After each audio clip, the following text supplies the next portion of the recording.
Let me start with this. Attention is not just about getting through a book faster or reading without drifting off. It's the foundation of almost everything meaningful in life. Because without attention, we can't learn, we can't create new friendships, because we're not really listening to each other. We can't create art, music, even new ideas. Figuring out who we are, what we value, what matters to us. All of that requires the ability to stay present with our own thoughts. That's why I believe attention is our superpower. And right now, it's slipping away. We live in a world designed to scatter our focus.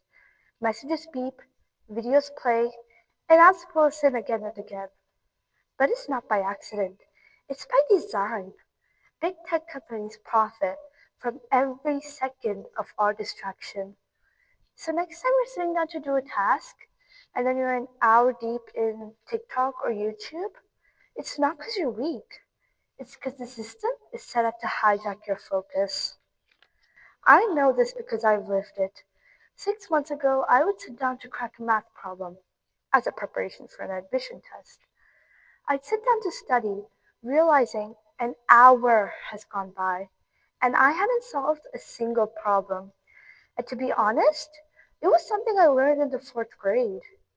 Even when I wasn't on my phone, I'd feel this constant itch, like a phantom buzz in my pocket. My mind would keep drifting back. Did I miss a new reel or a video? That scattered feeling soon started to bleed into everything. I soon found it harder to do activities I once enjoyed. Even movies felt long. I realized I wasn't just wasting time.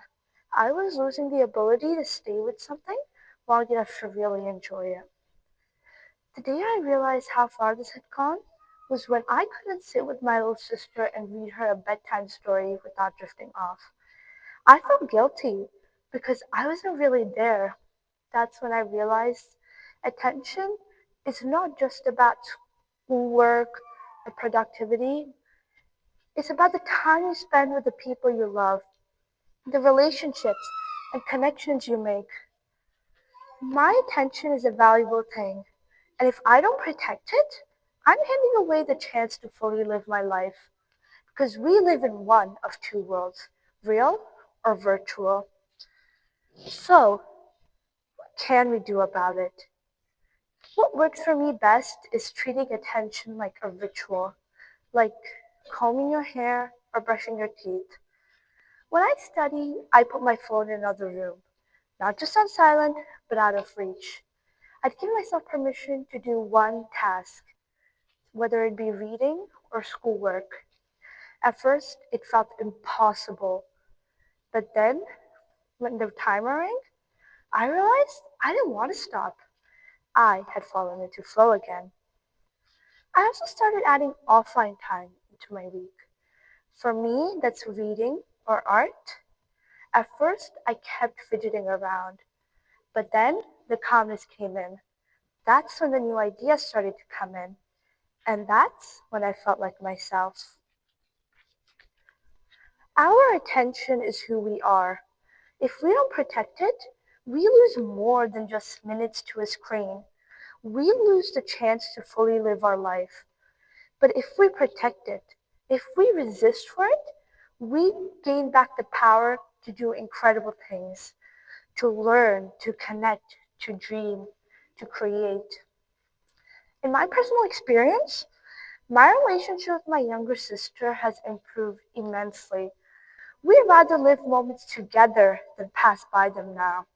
We better understand. We better communicate with each other. And these small rituals might not change the whole system, but they change me. And that's a start. So the real question isn't, can we take back our focus? It's, will we choose to? Because how fulfilling your life is, how great your future is going to be, really just depends on how focused you are at the moment. Thank you for your time.